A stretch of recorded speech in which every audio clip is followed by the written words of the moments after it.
Musibah tenggelamnya kapal KRI Nanggala 402 ternyata memberikan kesedihan kepada banyak orang, tak terkecuali kalangan artis. Salah satu orang yang berduka atas musibah tersebut adalah Ashanty. Bahkan ia sampai membuat unggahan di media sosial Instagramnya @ashanty_ash.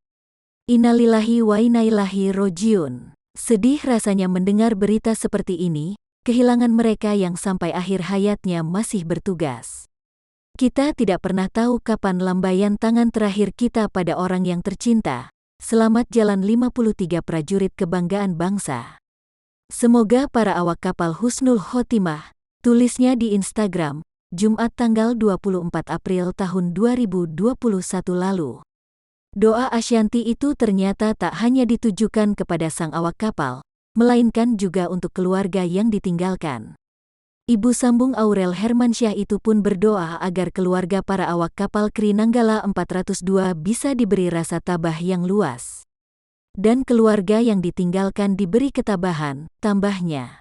Unggahannya yang berisikan duka Ashanty itu pun langsung dibanjiri dengan ucapan duka serupa dari warganet.